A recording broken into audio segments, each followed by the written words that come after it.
Hello guys, good morning, welcome to Pawan ji classes. आप सभी को पवन जी क्लास में एक बार फिर से स्वागत है। आज मैं आपके लिए नया चैप्टर लेकर आया हूँ, जिस चैप्टर का नाम है प्रकाश का प्रवर्तन एवं अपवर्तन। आज मैं आपको पढ़ाने वाला हूँ कि प्रकाश क्या होती है, प्रकाश का प्रवर्तन क्या होता है, अरे प्रकाश का अपवर्तन क्या होता है, that means reflection of light क्या है और रिफ्रैक्शन ऑफ लाइट क्या है। हमारे क्लास 10th का ये चैप्टर है, पार्ट 9 है, जिसको इंग्लिश में बोलते हैं चैप्टर 9 है। तो बच्चों, मैं आपसे कहना चाहता हूँ कि मैं आपके लिए पहले से लिख के लाया हूँ ताकि मेरा ज़्यादा समय ना लगे वीडियो बनाने में और आपका समय लिखने में ना लगे ज़्यादातर। कहानी यहाँ स्टार्ट होती है कि मैं बताना चाहता हूँ कि हमारे जितने भी बच्चे भी घर गए हैं, मैं उसको कहना चाहता हूँ कि अगर आपका जितना भी आज आपको मिलेगा प्रकाश का प्रवर्तन एवं अपवर्तन वाला चैप्टर, तो जितना भी बताएंगे वो एक नया कॉपी में उसमें लिखिएगा फिजिक्स और पहला चैप्टर डालिएगा प्रकाश का प्रवर्तन एवं अपवर्तन। तो आप लोग सारे के सारे कॉन्सेप्ट को बिल्कुल अच्छे तरीके से लिख के आओगे। मैं आपका चेक करूंगा 20 तारीख को, और 20 तारीख को अटेंडेंस हो जाना है तो हो जाना है।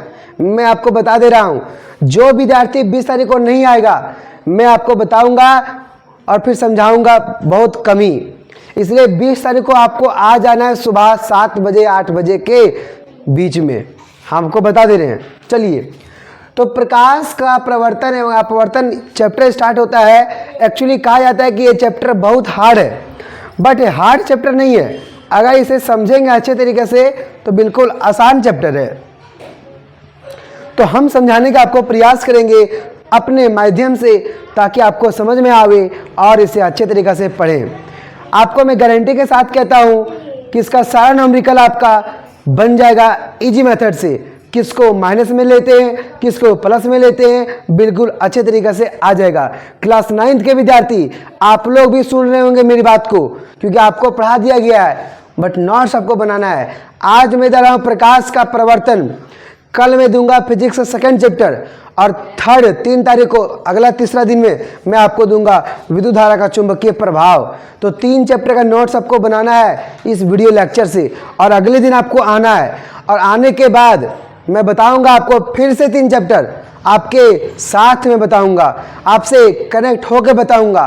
तो वीडियो को लास्ट तक देखते रहिएगा मेरे दोस्त, मेरे बहन, मेरे लाल, मेरे जो भी आप लोग हो, सबको आराम से देखते रहिएगा और देख के समझने का प्रयास कीजिएगा। आपको दिख रहा होगा ये पवन जी क्लासेस है, आपको पीछे दिख रहा होगा पवन जी क्लासेस है, और ये पवन जी क्लास में आपको बेसिक से बेसिक बताया जाता है और समझाया जाता है, ताकि आप हर कॉन्सेप्ट को बिल्कुल अच्छे तरीके से समझ सके और अपने सारे कॉन्सेप्ट को ताज़ा बना सके।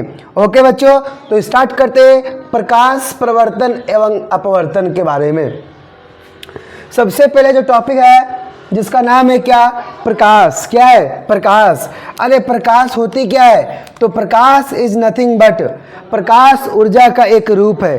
प्रकाश क्या है? एक ऊर्जा का रूप है। सेकेंड बात, यह एक विद्युत चुंबकीय तरंग है। इसको आप स्टार मार्क कर लीजिएगा, ये एग्जाम में पूछ रखा है। क्या कैसे पूछेगा सुनिएगा, पूछेगा कि बताइए प्रकाश कौन तरंग है, तो बोलिएगा कि प्रकाश एक विद्युत चुंबकीय तरंग है। क्या बोलेगा? कि प्रकाश एक विद्युत चुंबकीय तरंग है, विद्युत चुंबकीय तरंग है। और साथ में पूछेगा कि जो लाइट का स्पीड होता है, जो लाइट का वेलोसिटी होता है, वो कितना होता है। तो इसे भी आप स्टार मार्क कर लेंगे, बहुत इंपॉर्टेंट है। इसका जो होता है वो होता है 3 × 10⁸ मीटर पर सेकेंड होता है। तो पहला मैंने पढ़ाया प्रकाश के बारे में। प्रकाश क्या था? प्रकाश इज नथिंग बट, प्रकाश एक ऊर्जा का रूप है। और ये कौन तरंग है? तो विद्युत चुंबकीय तरंग है। इसके स्पीड या वेलोसिटी कितनी होती है? 3 × 10⁸ मीटर पर सेकेंड होती है। पहला आपको इतना 3 बात ध्यान में रखना है। अब आप क्लास 10th के बुक में जब देखोगे तो वहाँ लिखा है प्रकाश किरण। क्या लिखा हुआ है? प्रकाश किरण। तो प्रकाश किरण क्या होती है जरा समझिएगा, कि प्रकाश के एक सरल रेखीय पथ की ओर इंगित करना, जो इंगित करता है, जिसे प्राय प्रकाश किरण कहते हैं। जब हम लोग कोई सरल रेखीय पथ की ओर इंगित करते हैं, एकदम सरल रेखीय, क्या आपको टेढ़ा में जाना है क्या? नहीं, एकदम सरल रेखीय, तो जब इंगित करेगा तो उसे क्या बोलेंगे? प्रकाश किरण कहते हैं। क्या बोलते हैं मेरे दोस्त? प्रकाश किरण कहते हैं। तो आपको दो कॉन्सेप्ट बताया गया। अभी क्या क्या बताया गया? पहला प्रकाश बताया गया और दूसरा प्रकाश किरण बताया गया। क्या आपको दोनों क्लियर है? ठीक है, दोनों बात आपको ध्यान में रखना है। जहां जहां स्टार मार्क करेंगे वहां वहां आपको अपने नोट्स में स्टार मार्क करना है। अब आता है प्रकाश के गुणधर्म। क्या आता है? प्रकाश के गुणधर्म। अब प्रकाश के गुणधर्म क्या होता है, जरा समझने का प्रयास कीजिएगा। प्रकाश के गुणधर्म जो होते हैं वो एक होता है सीधागमन। एकदम प्रकाश आएगा, टॉर्च आपको मारेंगे, आपके पूरा सीधा जाएंगे, सीधा एकदम, ठीक है। प्रकाश जब सीधागमन करता है तो इस प्रकार करता है। जब प्रकाश का परिवर्तन बोलेंगे तो एक आपतित किरण आएगी और अब बीच में क्या आता है? अभिलंब। बीच में क्या आता है? अभिलंब। तो आपतित किरण जितने एंगल से आती है उतने ही परावर्तित हो जाती है। मतलब किरण जब आती है, जितने एंगल से किरण आएगी उतने एंगल से किरण चली जाएगी। तो जो आने वाली किरण होती है उसे क्या बोलते हैं? आपतित किरण। क्या बोलते हैं मेरे दोस्त? इसे बोलते हैं आपतित किरण। वैसे आगे तो आएगा आपतित किरण, आपतित किरण आएगा। और जो चला जाता है उसे क्या बोलते हैं? परावर्तित किरण। परावर्तित किरण। अरे नहीं आया?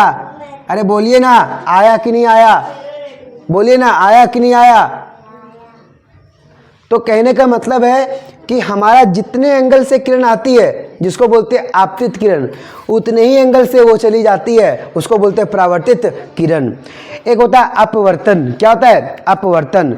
अपवर्तन समझाने का मतलब ये है मेरा, पहले चैप्टर का नाम था प्रकाश प्रवर्तन तथा अपवर्तन। प्रकाश प्रवर्तन तथा अपवर्तन। तो प्रवर्तन का मतलब तो समझ में आ गया, लेकिन अपवर्तन का मतलब क्या है? मान लीजिए ये एयर है और ये वाटर, मतलब पहला जो मीडियम है वो है एयर। तो जब एयर में लाइट आएगी और जब वाटर में लाइट जाएगी तो वो नॉर्मल की तरफ बेंड हो जाता है या नॉर्मल के तरफ हो जाता है। एक होगा नॉर्मल के तरफ आएगा और एक नॉर्मल के दूर चला जाएगा। तो जब लाइट बेंड हो जाती है, लाइट अपने पाथ से बेंड हो जाती है, तो उसे हम क्या बोलते हैं? अपवर्तन बोलते हैं। क्या बोलते हैं? अपवर्तन बोलते हैं। Any doubt? अभी तक आपको मैंने 3 पॉइंट बताया, 1 पॉइंट, 2 पॉइंट, 3 पॉइंट। अब इस 3 पॉइंट में आपको कहीं प्रॉब्लम है तो बताइए। अगर आप ये बेसिक नहीं जानोगे तो आपको चैप्टर समझ में नहीं आएगा। अगला बताएंगे आपको हम, उसमें ये आप इंपॉर्टेंट रखिएगा, ये बहुत इंपॉर्टेंट है और ये बहुत इंपॉर्टेंट है। चैप्टर तो इसी में है, परावर्तन और अपवर्तन में। अब आगे बताते हैं। प्रकाश के परिवर्तन के नियम जो होते हैं वो 2 होते हैं। कितने होते हैं? 2। अब ये बहुत इंपॉर्टेंट है, बहुत ज़्यादा इंपॉर्टेंट, बहुत ज़्यादा। हर बार 1 साल छोड़ के बार बार पूछता है प्रकाश चैप्टर से कि प्रकाश के परिवर्तन के नियम को लिखे।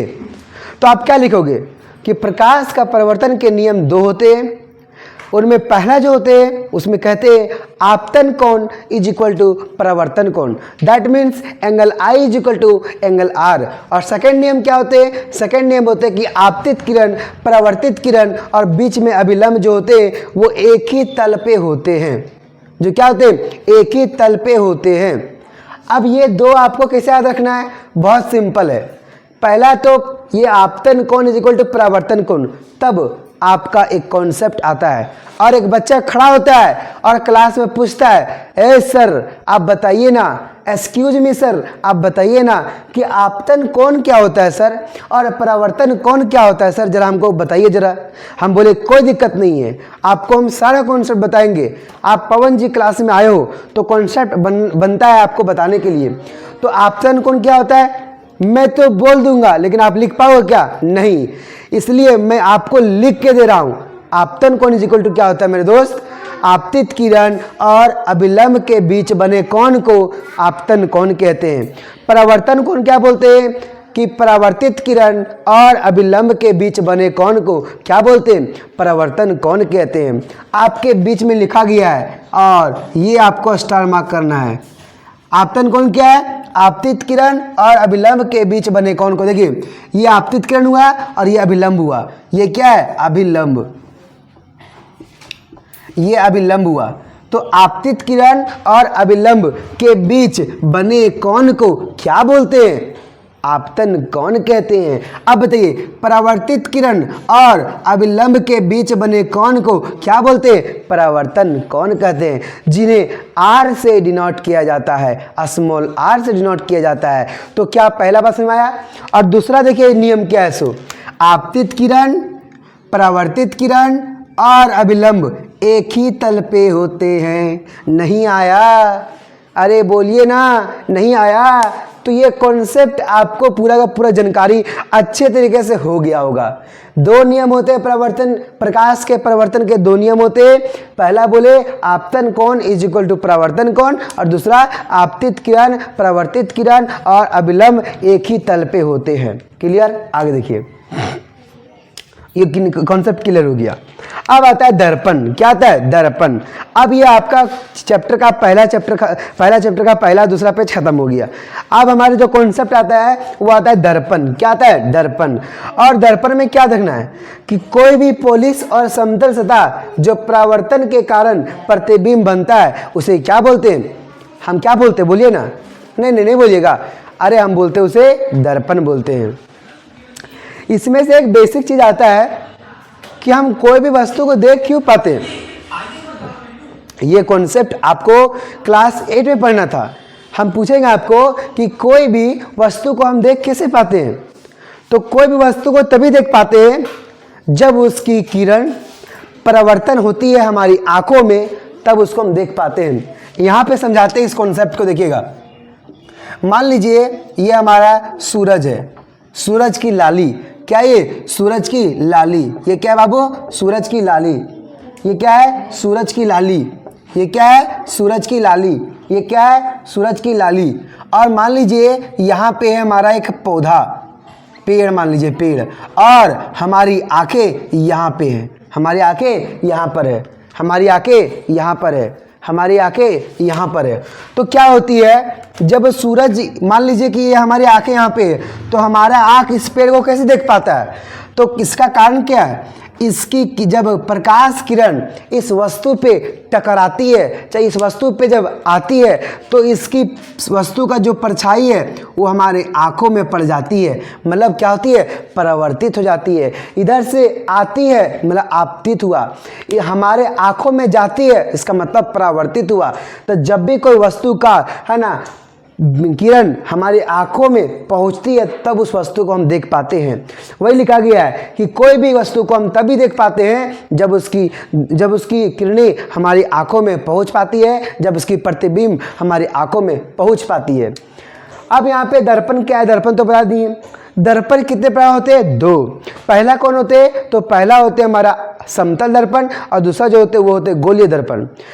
आप बोले कि भैया बताइए आप कि समतल दर्पण किसे कहते हैं और गोलीय दर्पण किसे कहते हैं? मैं बताऊंगा।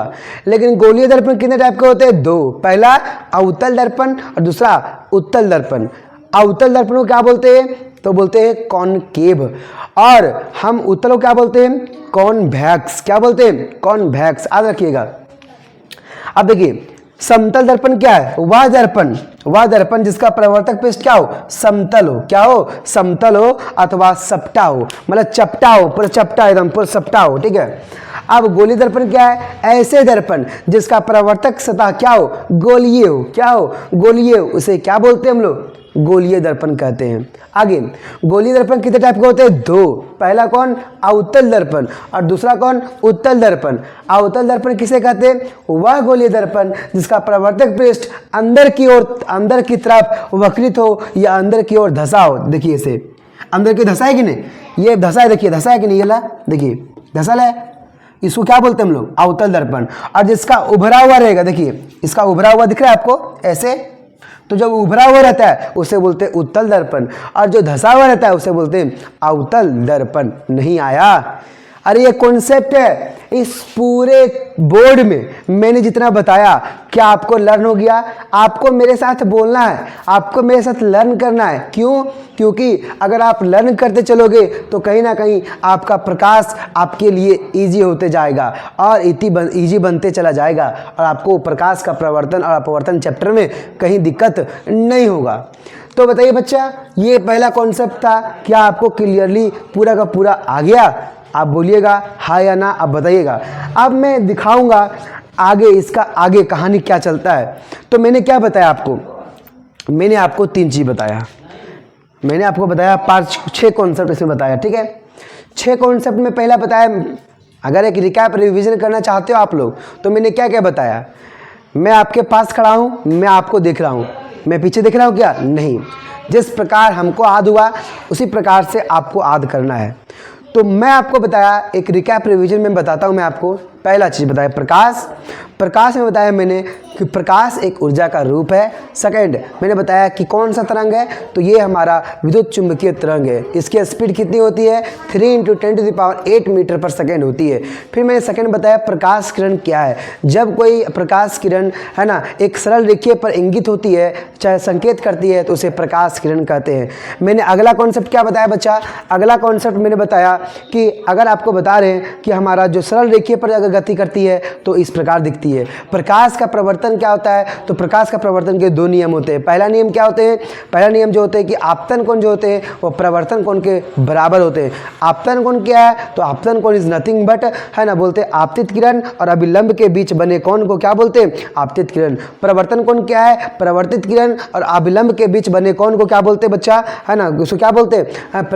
प्रवर्तन कोण बोलते हैं। दूसरा नियम क्या था? आपतित किरण, प्रवर्तित किरण और अभिलंब एक ही तल पे होते हैं। फिर मैं बताया दर्पण क्या है। दर्पण क्या है? दर्पण जिससे प्रतिबिंब बनता है उसे दर्पण कहते हैं। अगला दर्पण कितने टाइप के होते हैं? 2। पहला कौन होता है? समतल। दूसरा कौन होता है? गोलीय। अब गोलीय कितने होते हैं? 2। पहला अवतल, दूसरा उत्तल। और मैंने बताया कंप्लीटली कि अवतल दर्पण किसे कहते हैं? उत्तल दर्पण। अवतल जिसका उभरा हुआ रहता है और जिसका धसा हुआ रहता है प्रवर्तक पृष्ठ, उसे अवतल दर्पण बोलते हैं। और उत्तल में क्या है? जिसका उभरा हुआ रहता है उसे हम लोग क्या बोलते हैं? उत्तल दर्पण बोलते हैं। और डायग्राम आप यहाँ पे देख सकते हैं। ये आपका था पहला पूरा का पूरा चार्ट। आपको कैसा लगा? आपको कैसा लगा आप बताइएगा कमेंट बॉक्स में, ठीक है।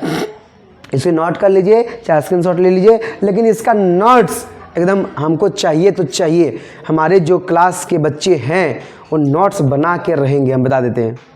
आप अभी रक्षाबंधन में घर गए हो, जब आओगे तो नोट्स सबसे पहले चेक करेंगे, तब स्कूल इन करने देंगे, देख लीजिएगा, ठीक है।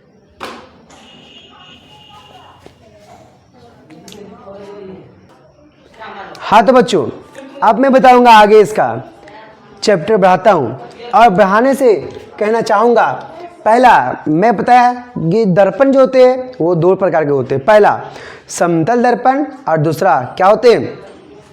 दूसरा क्या होते हैं? गोलीय दर्पण। अब गोलीय कितने होते हैं? 2। पहला अवतल और दूसरा उत्तल। तो क्या आपको लगता है कि हम पहले समतल पढ़ लेते उसके बाद गोलीय पढ़ेंगे तो कहीं ना कहीं कंसेप्ट क्लियर रहेगा? तो आपको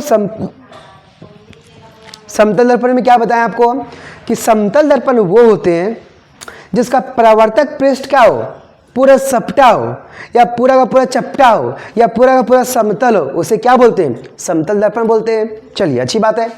अब मैं बताऊंगा समतल दर्पण द्वारा बना प्रतिबिंब। मान लीजिए आपके सामने एक समतल दर्पण रख दिए हैं, तो समतल दर्पण से आईना लाना, तो बोला गया कि समतल दर्पण से बना प्रतिबिंब।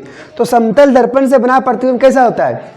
तो भैया पहला आभासी होता है। अरे मुझे आभास होता है कि मैं उस समतल दर्पण में दिख रहा हूं। दूसरा बट सीधा होता है। क्या आप समतल दर्पण में देखते हो तो क्या आपको टेढ़ा दिखता है क्या?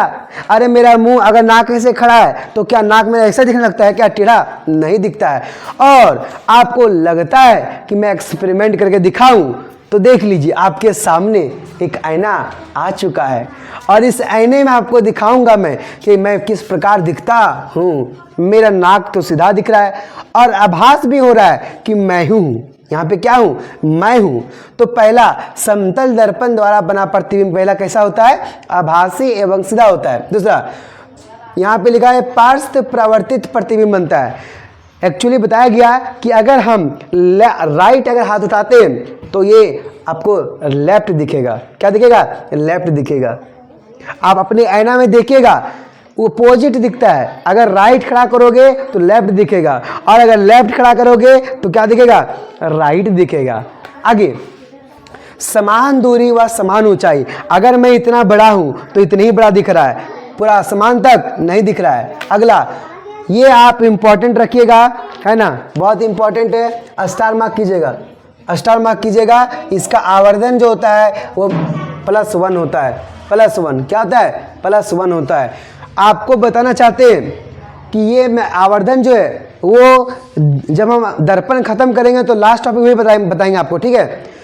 और दर्पण जब खत्म हो जाएगा तो आपको पता चलेगा कि आवर्धन क्या होता है। आज ही खत्म करने वाले हैं, जरा गौर से देखते रहना और समझते रहना। तो बताइए, समतल दर्पण द्वारा बना प्रतिबिंब। पहला देखिएगा, समतल दर्पण द्वारा बना प्रतिबिंब। अब आपको दिख रहा होगा मेरा बैकग्राउंड, दिख रहा है आपको मेरा बैकग्राउंड। इसमें से देखिए पहला चीज क्या दिख रहा है? मेरा सबसे पहले क्या दिख रहा होगा आपको? पहला बोले आभासी। क्या आभास हो रहा है? अरे आभास हो रहा है, मेरा चेहरा दिख रहा है ना। हाँ। दूसरा, सीधा प्रतिबिंब बन रहा होगा। बन रहा है सीधा प्रतिबिंब? यस। मेरा नाक अगर सीधा है तो नाक सीधा ही दिख रहा होगा। अगर मेरा गाल ऐसा चपटा है तो गाल चपटा ही दिख रहा होगा। और बताइए, अगर हम देखिए लेफ्ट हैंड उठाएं तो आपको आईना में क्या दिख रहा होगा? Right hand. और अगर हम राइट हैंड उठाएंगे तो क्या दिखेगा आपको? Left hand. मतलब ये समान दूरी में है और समान ऊंचाई भी है। इसका मैग्निफिकेशन कितना होता है? 1 होता है। नहीं आया? आ गया? तो ये था हमारा समतल दर्पण द्वारा बना प्रतिबिंब। चलिए, अब ये हो गया हमारा इसमें खत्म। अब आता है गोलीय दर्पण से संबंधित शब्द। अब देखिए, मैं स्टार्ट करूंगा गोलीय दर्पण। तो गोलीय दर्पण देखिए बच्चा, पहले गोलीय दर्पण ऐसे होता है। अब इस गोलीय दर्पण में आपको महसूस होता होगा कि ये गोलीय दर्पण, और इस गोलीय दर्पण को जब हम कट करते हैं तो एक तो उभरा हुआ पार्ट नजर आता है, और एक मुझे मतलब एक मुझे पता चलता है क्या? एक मुझे पता चलता है एक धसा हुआ। तो ये देखिए, इधर की ओर क्या लग रहा है? धसा हुआ। इधर की ओर क्या लग रहा है? धसा हुआ। और इधर की ओर क्या लग रहा है बताइए? इधर उभरा हुआ लग रहा है। अरे लग रहा है कि नहीं लग रहा है? इधर उभरा हुआ लग रहा है कि नहीं लग रहा है? यस। तो जब उभरा हुआ, जो उभरा हुआ रहता है उसे बोलते हैं उत्तल दर्पण, और जो धसा हुआ रहता है उसे बोलते हैं अवतल दर्पण। अरे नहीं आया? आया कि नहीं आया? ठीक है। तो आप बताएंगे हम गोलीय दर्पण से संबंधित शब्द। तो बताइए, एक हम यहाँ पे ले लिए दर्पण, एक दर्पण लिए, इसमें जितने शब्द होते हैं, जितना आपको जानकारी होना चाहिए, मैं पहले वो बताऊंगा, फिर आपको समझाने का प्रयास करूंगा कि इसमें क्या क्या वर्ड है जो मुझे आगे जाकर काम आएगा। ठीक है, देखिएगा। पहला बात हमने देखिए, एक मैंने दर्पण को काटा और यहाँ रख दिया, उसमें से एक हमारा क्या होता है? मुख्य अक्ष। तो x और x डैश को क्या बोलते हैं? मुख्य अक्ष। तो पहला चीज आपको क्लियर हो गया। पहला चीज आपको क्या क्लियर हो गया? s हो गया। दूसरा बात, ये जो p है इसको बोलते हैं हम लोग ध्रुव। क्या बोलते हैं? ध्रुव। ये भी क्लियर हो गया। अब देखिएगा, इससे हम लोग यहां से अगर मान लेंगे 2 सेंटीमीटर, तो यहां से यहां की भी दूरी होनी चाहिए कितना? 2 सेंटीमीटर। क्या अगर आप यहाँ 2 सेंटीमीटर लिए और यहाँ 3 सेंटीमीटर लिए तो क्या आपका जो प्रतिबिंब बनेगा वो सही बनेगा? नहीं बनेगा ना बाबा ना। ऐसा करोगे तो कहीं ना कहीं आपको दिक्कत हो जाएगा। क्या होगा? दिक्कत हो जाएगा। इसलिए अगर ये 2 सेंटीमीटर का लोगे तो ये भी आपको 2 सेंटीमीटर का लेना पड़ेगा।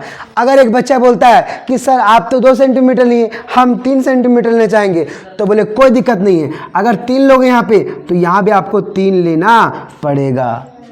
नहीं आया? नहीं आया? नहीं आया? तो ये आपको कहानी याद रखना है।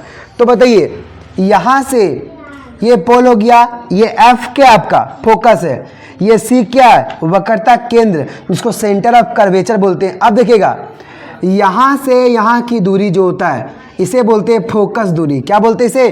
फोकस दूरी। और यहाँ से यहाँ की दूरी, ध्रुव से हम लोग देखते हैं वक्रता केंद्र की जो दूरी होता है उसे बोलते हैं वक्रता त्रिज्या। और एम और एम डैश जिसे बोलते हैं हम लोग क्या, द्वारक। क्या बोलते हैं, द्वारक।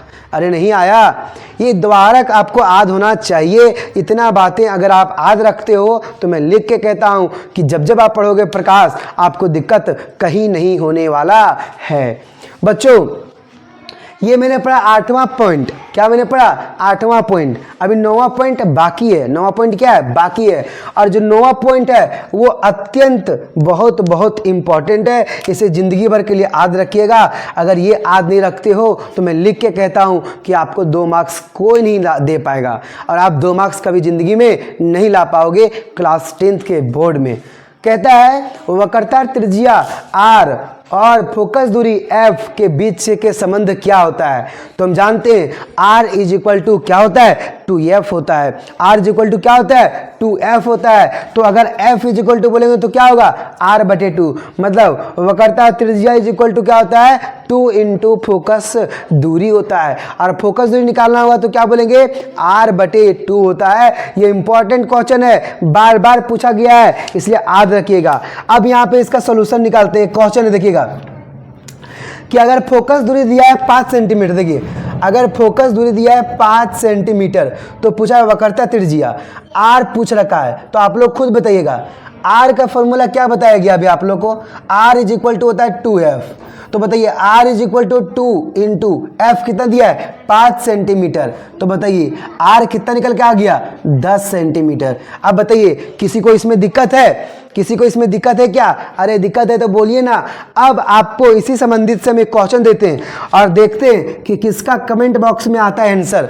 जिसका कमेंट बॉक्स में आएगा तो अगले लेक्चर में उसका नाम लूंगा मैं कि ये बच्चा बिल्कुल सही जवाब दिया था। आप बताइएगा अगर आपको दिया गया वक्रता त्रिज्या 20 सेंटीमीटर तो बताइए फोकस दूरी क्या होगा।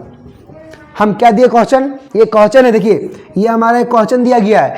आपको कमेंट बॉक्स में कमेंट करके बताना है कि अगर वक्रता त्रिज्या अगर 20 सेंटीमीटर है तो फोकस दूरी क्या होगा। तो फोकस दूरी क्या होगा आपको निकालना है और कमेंट बॉक्स में आंसर बताना है। जो बताएंगे उसका मैं नाम लूंगा अगले लेक्चर में, ठीक है।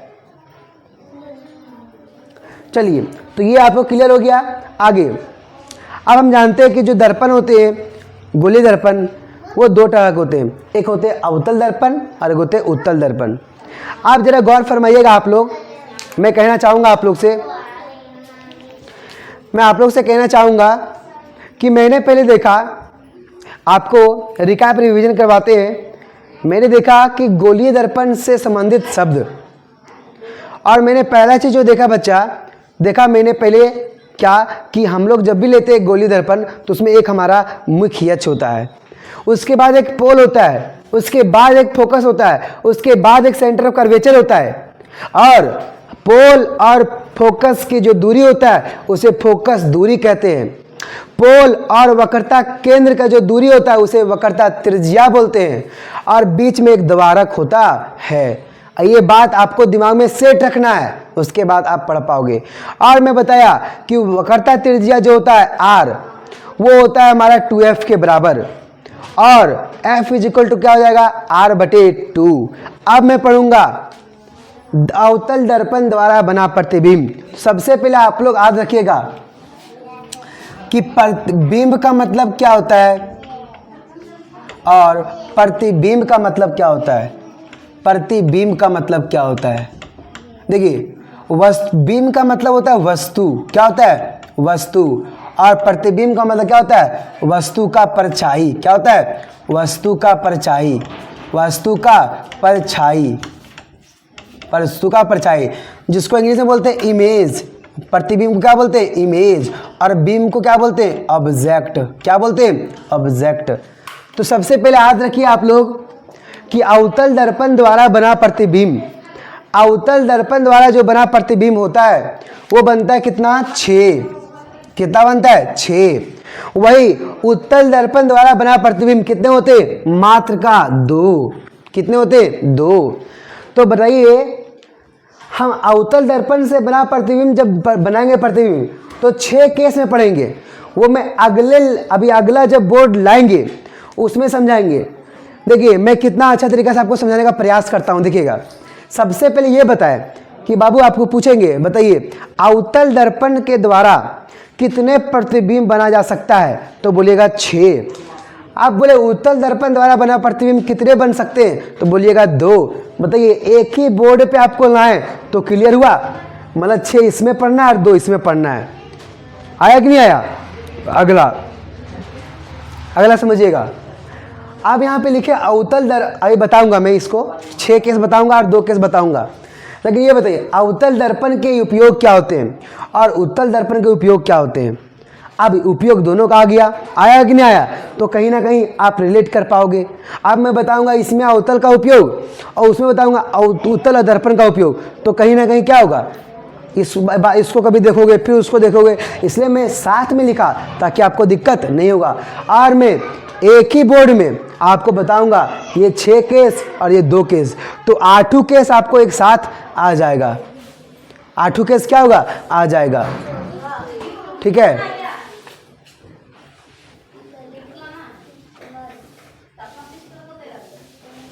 तो 8 केस जब हम पढ़ाएंगे आपको, तो एक बोर्ड में जब पढ़ाएंगे तो आपको दिमाग में क्लियर हो जाएगा। देखिए अवतल दर्पण का उपयोग क्या होता है, टॉर्च में देखिए क्या लिखा है यहाँ पे, देखिएगा पहला टॉर्च में होता है, सर्च लाइट में होता है और हेडलाइट में होता है। और जब हम लोग सेविंग करते हैं ना, उसमें अवतल दर्पण का उपयोग करते हैं। दांत विशेषज्ञ ईएनटी डॉक्टर, अरे ईएनटी का मतलब क्या होता है, आई, एन का मतलब क्या होता है, नोज, और टी का मतलब क्या होता है, टंग। क्या होता है, टंग। तो जो आँख का, जो नाक का और जो जीभ का चेक करता है, उस डॉक्टर को हम लोग बोलते हैं दंत विशेषज्ञ या फिर ईएनटी डॉक्टर बोलते हैं। तो ईएनटी डॉक्टर कौन से दर्पण का उपयोग करते हैं बच्चा, तो वो हमारे अवतल दर्पण का उपयोग करते हैं। और सौर भट्टियों में भी किसका उपयोग होता है, हमारा अवतल दर्पण का उपयोग होता है। लेकिन बोलिएगा उत्तल दर्पण का उपयोग क्या होता है, तब बोलेंगे इसका उपयोग वाहनों में पार्श्व है ना, पार्श्व दृश्य दर्पणों के रूप में किया जाता है। अरे आप गाड़ी देखो, 4 व्हीलर गाड़ी, तो उसके साइड में दोनों तरफ ऐना रहता है ना, तो उस बगल वाले ऐने में कौन रहता है, जो बगल वाला रहता है शीशा के बगल में, गेट के बगल में जो रहता है, उसमें कौन सा दर्पण रहता है, तो बोलिएगा उत्तल दर्पण रहता है। बट जहाँ ड्राइवर ऐसे चलाता है उसके ऊपर में एगो लाइट होता है, तो वो कौन सा दर्पण होता है, तो बोलिएगा अवतल दर्पण होता है। ठीक है, तो बताइए हमारे पार्श्व दृश्य को देखने में कौन से दर्पण होते हैं, उत्तल दर्पण। बट ड्राइवर के ऊपर हेडलाइट में कौन होते हैं, अवतल दर्पण होते हैं। क्लियर। पार्किंग में वही होता है उत्तल दर्पण, दुकानों में, रेलवे स्टेशन में। अब पूछेगा अवतल दर्पण क्यों होता है, क्योंकि ये आभासी एवं सीधा प्रतिबिंब बनाता है। और दूसरा ये क्या बनाता है, ये बड़े बड़े वस्तु को छोटे छोटे आकार में दिखा देता है, जिस कारण से उत्तल दर्पण का उपयोग होता है। क्लियर, ये क्लियर हो गया। तो बताइए अवतल दर्पण द्वारा बना प्रतिबिंब में कितना केस पढ़ेंगे, 6, और उत्तल दर्पण द्वारा बना प्रतिबिंब कितने केस पढ़ेंगे, 2। क्लियर हो गया होगा। अब देखिए अवतल दर्पण पे बनेंगे जब केस पढ़ेंगे, तो मैं आपको पहले यहाँ समझाना चाहता हूँ, उसके बाद मैं अगला जब दिखाऊंगा मैं अभी, तो मैं दिखाऊंगा कि किस प्रकार से बना। अवतल दर्पण द्वारा बना प्रतिबिंब, पहला वस्तु को जब अनंत पे रखते हैं तो प्रतिबिंब कहाँ बनेगा, जब वस्तु को सी से पहले रखेंगे तो प्रतिबिंब कहाँ बनेगा, जब वस्तु को सेंटर ऑफ कर्वेचर पे वक्रता केंद्र पे रखेंगे तो प्रतिबिंब कहाँ बनेगा, जब वस्तु को सी और एफ के बीच में रखेंगे तो वह प्रतिबिंब कहाँ बनेगा, जब वस्तु को फोकस पे रख देंगे तो प्रतिबिंब कहाँ बनेगा, और जब पोल और फोकस के जब बीच में रखेंगे तो प्रतिबिंब कहाँ बनेगा। इसका मतलब क्या हो रहा है कि हम वस्तु को हमेशा की ओर बाईं ओर रखें। यहाँ भी देखिए जब भी वस्तु को देखें तो बाईं ओर रखें, दाईं ओर रखें क्या, ना रखें बाबा, ना रखे हैं। तो दाईं ओर नहीं रखते हैं, किधर रखते हैं, हमेशा बाईं ओर रखते हैं। तो कहावत में कहा गया है कि किसी को साइंस से रिलेटेड एक कहानी है कि भैया जितने भी प्रतिबिंब हमको बनाना है किसी वस्तु का, तो वस्तु हमेशा किधर रहेगा, बाईं ओर रहेगा। किधर रहेगा, बाईं ओर रहेगा। मैं इसका केस बताऊंगा तो आपको समझाने का प्रयास करूंगा। जब मैं बताऊंगा आपको है ना दर्पण का चिन्ह परिपाटी, तो बताऊंगा कि हमारा जो वस्तु होता है वो हमेशा किधर होता है, बाईं ओर होता है। किधर होता है, बाईं ओर होता है। किधर होता है, बाईं ओर होता है। ठीक है, याद रखिएगा। तो ये बिल्कुल ध्यान में रखिएगा। कि अवतल दर्पण से बना प्रतिबिंब कितने होते, 6, और उत्तल दर्पण से बना प्रतिबिंब कितने होते, 2। अरे बोलिए ना आप लोग, कमेंट बॉक्स में बोलते हैं क्यों नहीं हो, बताइए ना फिर से। अवतल दर्पण द्वारा बना प्रतिबिंब कितने होते, 6 होते हैं। वो 6 कहाँ कहाँ होते हैं मैं बता दिया, अब अगले में दिखाऊंगा मैं कि 6 कौन कौन होते हैं। और उत्तल दर्पण से कितने होते हैं, 2। और ये 8 केस आपको मैं एक एक करके बताऊंगा, सिंपली करके बताऊंगा। आप लोग अपने प्रकार से बनाइएगा, एक स्केल रखिएगा, एक प्रकार रखिएगा, एक पेंसिल रखिएगा, एक रबड़ रखिएगा, उसके बाद ये सारे डायग्राम को बनाइएगा। मैं लिख के कहता हूं, प्रकाश आपके लिए इजी हो जाएगा।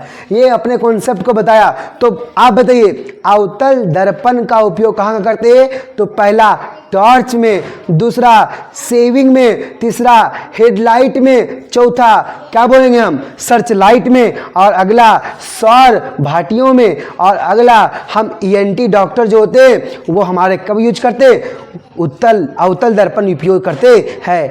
और उत्तल दर्पण कहाँ होते हैं, अरे गाड़ी के जस्ट जो गेट के बगल में होते हैं दोनों तरफ, उसमें उपयोग होता है उत्तल दर्पण का।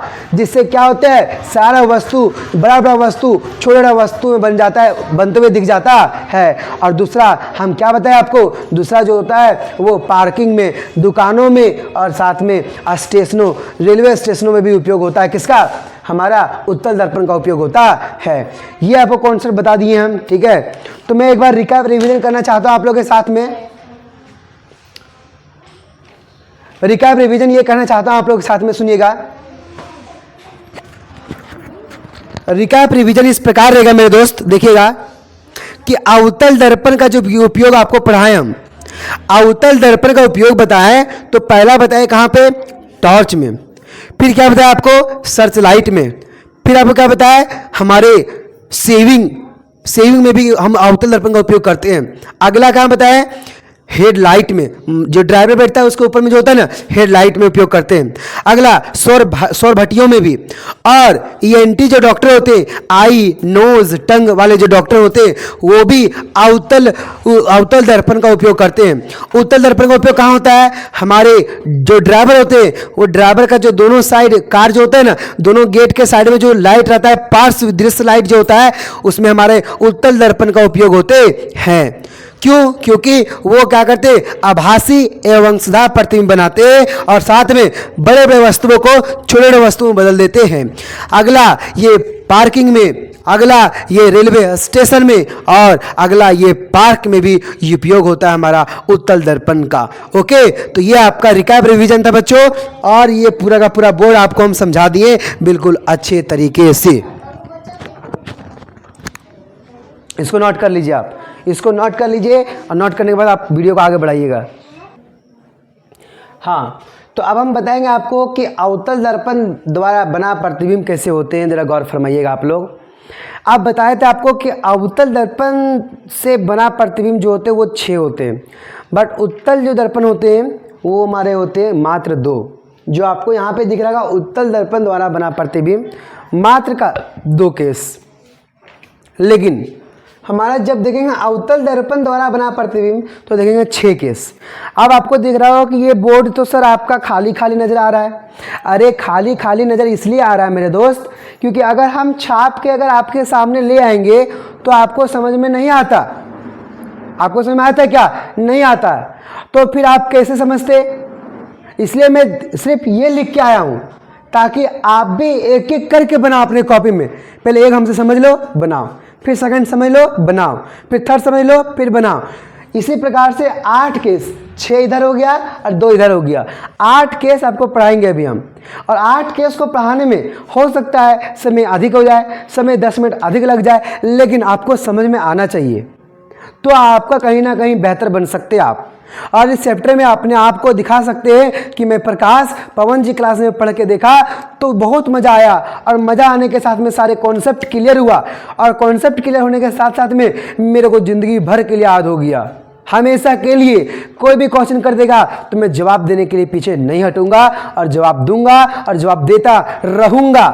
अरे अभी आप कहावत में सुने हो ना कि अपनी बहन के लिए आप शेर बन जाते हो लेकिन दूसरी बहन के लिए आप कुत्ता बन जाते हो। अपनी जमीर को इतना नीचे गिरा दिए आप लोग कि मैं क्या बताऊं। इस समाज में जमीर इतना नीचे गिरा दिया गया है कि कोई लड़की कोई बहन आपके साथ खड़ा होकर के सुरक्षित महसूस नहीं करती है। अभी आप केस देखे होंगे हमारे कोलकाता के केस में, अभी जो डॉक्टर थी हमारी उसको मार दिया गया। इसकी जमीर इतनी गंदी थी कि उस डॉक्टर को मार दिया गया। उसकी क्या गलती थी? क्या गलती थी कि वो 5 साल पहले नीट क्रैक की, फिर वो 5 साल मेहनत करके एमबीबीएस क्रैक की, फिर 2 साल मेहनत करके हमारा जो होता है कि पीजी वो क्रैक की। इसका ही गलती था जो उसके साथ रेप किया गया, उसके साथ गद्दारी किया गया और साथ में उसको मार दिया गया। तो अपनी जमीर को उतना मत गिरा दीजिए ताकि हमारे देशवासियों में जितनी बहन है उसको किसी के साथ खड़ा होना आज सुरक्षित महसूस लगे। इसलिए अपने जमीर को इतना ऊंचा बनाइए कि कोई भी बहन आपके साथ खड़ा होके ऐसा महसूस करे कि मैं सुरक्षित हूं। समझ में आया कि नहीं आया? इसलिए दोस्तों डॉक्टर एक हमारा भगवान का दर्जा होता है। इसलिए तो लगता है कभी कभी कि डॉक्टर बनने से क्या फायदा। जब ऐसा कंडीशन देखा गया तो लगता है कि मैं सारी बहनों का रक्षक बन जाऊं। ठीक है, इसलिए भाइयों बहनों का और जितने भी गर्ल्स है उस लोग के लिए भी आप शेर बनने का प्रयास कीजिए। ओके, ध्यान सुनिएगा। अब बोला गया अवतल दर्पण द्वारा बना प्रतिबिंब। तो पहला जो केस है वो है बीम। जब बीम को हम अनंत पे रखेंगे।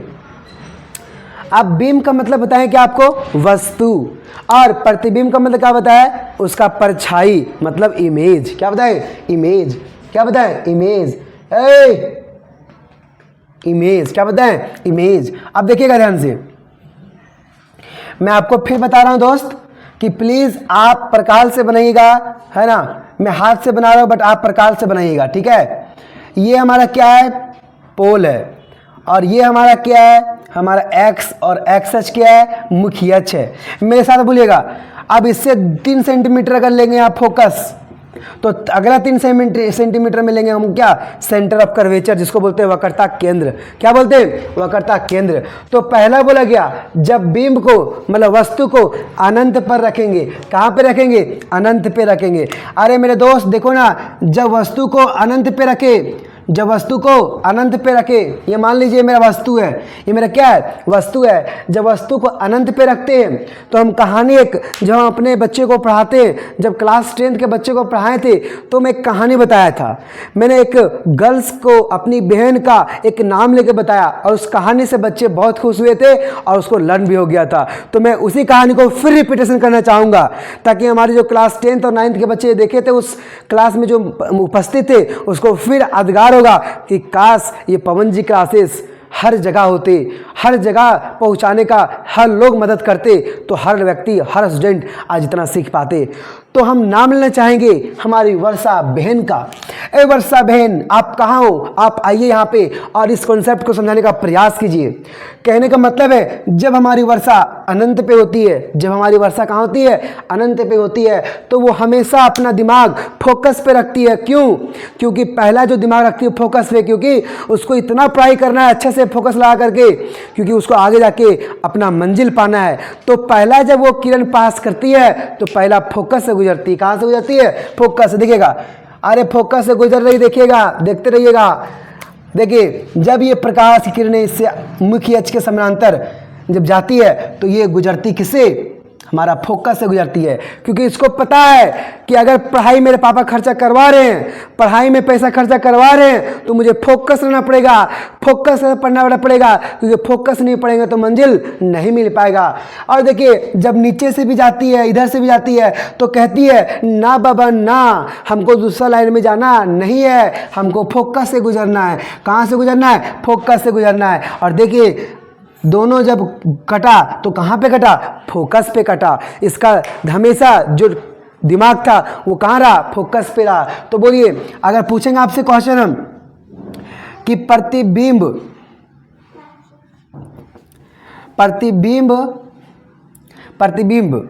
कहाँ बना? प्रतिबिंब की स्थिति क्या हुआ? प्रतिबिंब की जो स्थिति है वो कहाँ हुआ? F पर। एफ का मतलब समझिए आप लोग, फोकस पर। कहाँ हुआ बच्चा? फोकस पर। तो इसका फोकस पे बन गया। कहाँ बना? फोकस पे। आगे पूछेंगे कि प्रतिबिंब का आकार क्या बना। आप लोग खुद बोलिए, प्रतिबिंब का आकार छोटा या अत्यंत छोटा? तो बोलिएगा अत्यंत छोटा। क्या बोलिएगा? अत्यंत,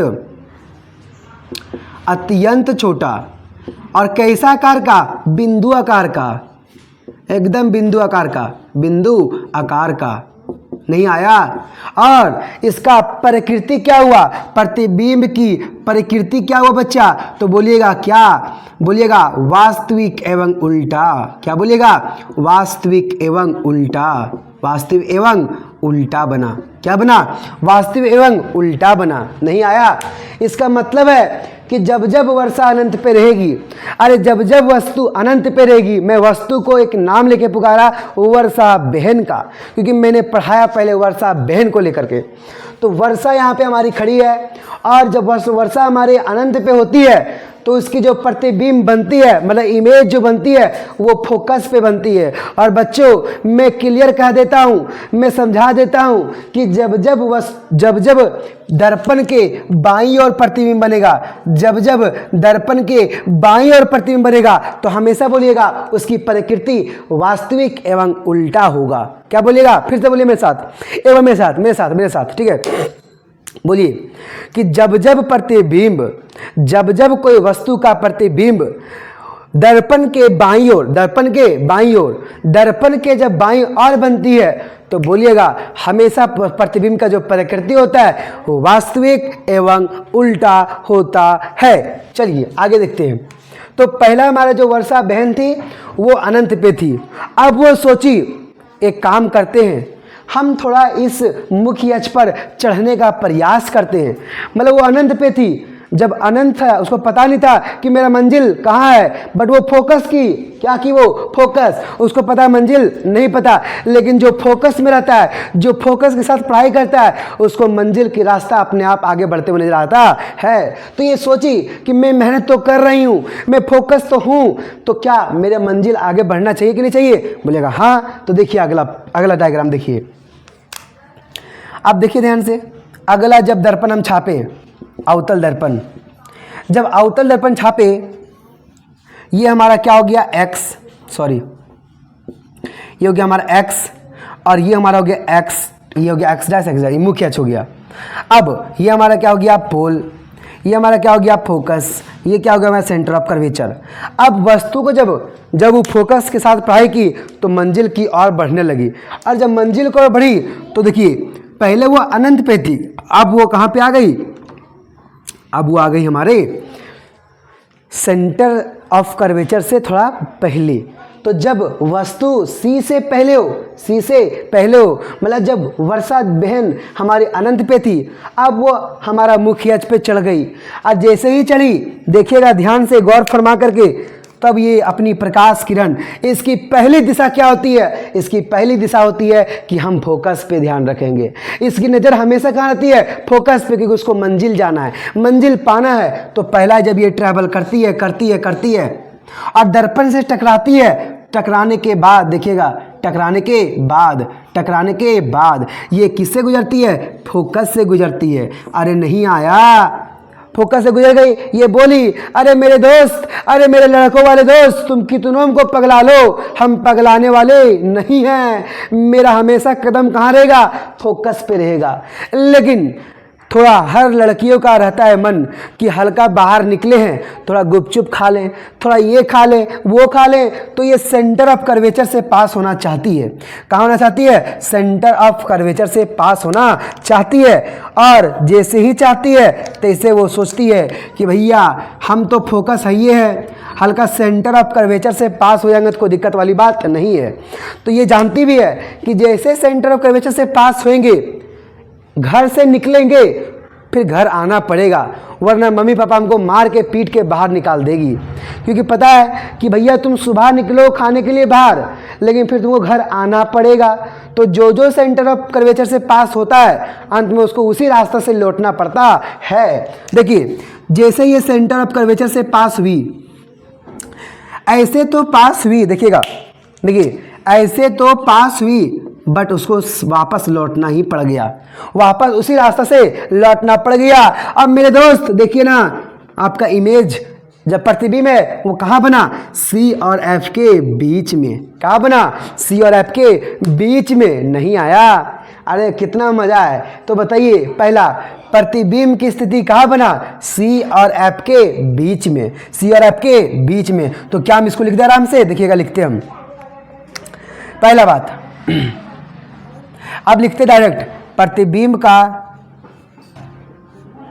देखिए प्रतिबिंब, इसको मतलब क्या है, प्रतिबिंब है। प्रतिबिंब की स्थिति, प्रतिबिंब की स्थिति क्या हुआ, कहाँ बना, सी और एफ के बीच में, सी और एफ के बीच में, बीच में। सेकेंड, दूसरी बात, प्रतिबिंब की आकार क्या रहा। अब बताइए आप लोग, ये इमेज था जब इतना बड़ा वर्षा थी तो इसका इमेज इतना अत्यंत छोटा बना था, लेकिन जब इतना बड़ा ये तो इमेज देखिए इससे तो हल्का कम बना है, इसका मतलब ये छोटा बना। क्या बना, छोटा, अत्यंत छोटा नहीं बना, छोटा बना। बट अगला बात, प्रतिबिंब की प्रकृति क्या हुआ, प्रतिबिंब की प्रकृति, तो आपको बताएं हम हमेशा कि जब जब दर्पण के बाईं ओर, जब जब दर्पण के बाईं ओर प्रतिबिंब बनता है तो हम जानते हैं कि ये क्या होता है, वास्तविक एवं उल्टा होता है, वास्तविक एवं उल्टा होता है, वास्तविक एवं उल्टा होता है, वास्तविक एवं उल्टा होता है। ठीक है, हाँ।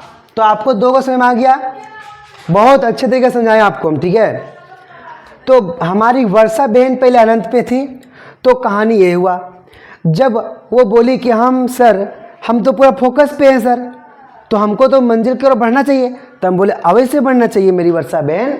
तो आपको मैंने क्या चढ़ा दिया, मुख्य अक्ष पर चढ़ा दिया, मुख्य अक्ष पर चढ़ा दिया। और जब मुख्य अक्ष पर चढ़ा दिए तो ये बोली कि सर मैं तो और फोकस पे कंसंट्रेट कर दी, तो हमको और आगे बढ़ना चाहिए। बोले हाँ अवश्य बढ़ना चाहिए।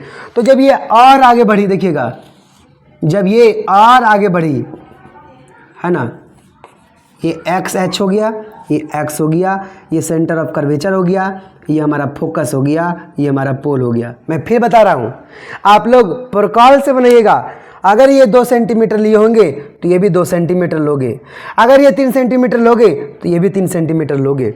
अब मेरी बहन कहती है कि वर्षा बहन कहती है कि सर हमको थोड़ा और आगे बढ़ाइए ना। हम बोले ओके बेटा, चिंता नहीं करने का, मैं आपको सी से आप पहले थे लेकिन आपको हम सी पर कर दिए। क्या कर दिए, सी पर कर दिए।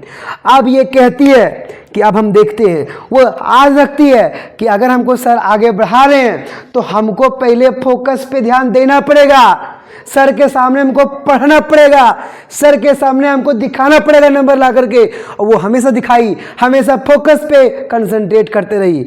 अरे घर जाने के बाद हल्का फुल्का मजाक मस्ती होता है, घर जाने के बाद हल्का फुल्का बाहर निकलती है, गुपचुप खाती है, समोसा खाती है, लेकिन स्कूल में वो गलत काम नहीं करती है, वो फोकस पे ध्यान देना पड़ता है। तो जैसे उसको सेंटर ऑफ कर्वेचर पे लाए तो वो बोली कि सर मैं आपकी मर्यादा को हमेशा रखूंगा और रखूंगी, है ना, कि आपके साथ जितने आगे बढ़ाओगे मैं फोकस पे कंसंट्रेट करूंगी।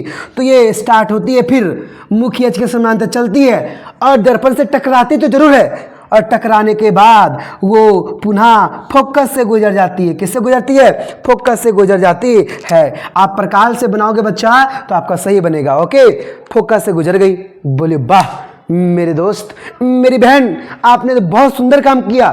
फिर ये घर गई और कहती है ए सर आपके सामने तो हम बिल्कुल बहुत अच्छे हैं, फोकस के साथ काम करते हैं, फोकस के साथ आपके जगह रहते हैं, फोकस से कंसंट्रेशन से पढ़ते हैं, लेकिन जब घर आ जाएंगे सर तो हल्का मोबाइल चलेबे करेंगे सर, तो एकटी चलाने दीजिए। चलाई, बट वो फिर भूली नहीं। वो सोची कि जैसे घर से हल्का बाहर जाएंगे फिर वही रास्ते से वो घर आना पड़ेगा। फिर वो सेंटर ऑफ कर्वेचर से पास होती है, सेंटर ऑफ कर्वेचर से क्या होती है, पास होती है। और किस प्रकार होती है देखिएगा, गौर फरमाइएगा, मैं बता रहा हूं आपको।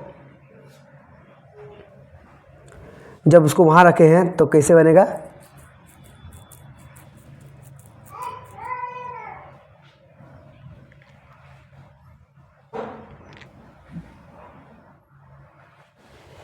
ओहो नाइस, कॉन्सेप्ट तो क्लियर है भैया। देखो कॉन्सेप्ट क्लियर क्या है देखिएगा, है ना।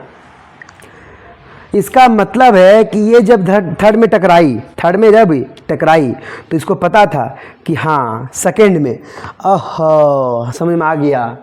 इसको थर्ड में क्या कंडीशन क्या था बच्चा, थर्ड में कंडीशन था कि इसको बोला गया कि आप तो पहला फोकस पे काम किए, लेकिन ये घर में जैसे ही घर से गुपचुप निकली खाने के लिए सेकंड केस में, तो फिर ये उसी घर में लौटी तो इसे घर वाला शिकायत कर दिया और बोला कि मेरी बहन, मेरी वर्षा जो बेटी है वो तो बाहर घूमने गुपचुप खाने चल जाती है लेकिन फिर घर आ जाती है। हम बोले रुको, तुमको अब बाहर निकलने नहीं देंगे। जब ये घर गई तो पर भी ये फोकस से गुजरी, घर गई और ये फोकस से गुजरी, और जब फोकस से गुजरी देखिए ना, अरे देखिए ना, जब फोकस पे गुजरी तो देखिए आप समान आकार का प्रतिबिंब बना। यही तो हमारा है centre of curvature. Centre of curvature से पास तो हुई, लेकिन फिर सेंटर ऑफ कर्वेचर पे इमेज जाके बन गया कि नहीं बन गया।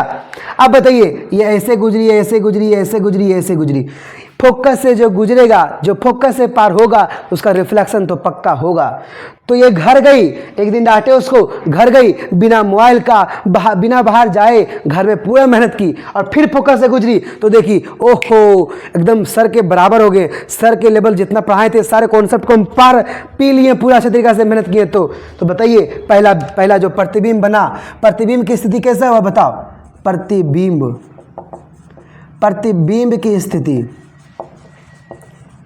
प्रतिबिंब की स्थिति कैसा हुआ बच्चा, हमारा सी पर हुआ। कहाँ पर हुआ, सी पर।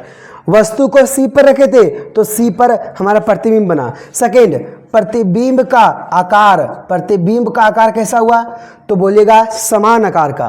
क्या हुआ, समान आकार का। और प्रतिबिंब की प्रकृति क्या हुआ बच्चा, तो प्रतिबिंब की जो प्रकृति होता है हम बताए थे कि जब दर्पण के बाईं ओर बनता है इमेज, दर्पण के बाईं ओर बनता है इमेज, हमेशा क्या होता है, वास्तविक एवं उल्टा होता है।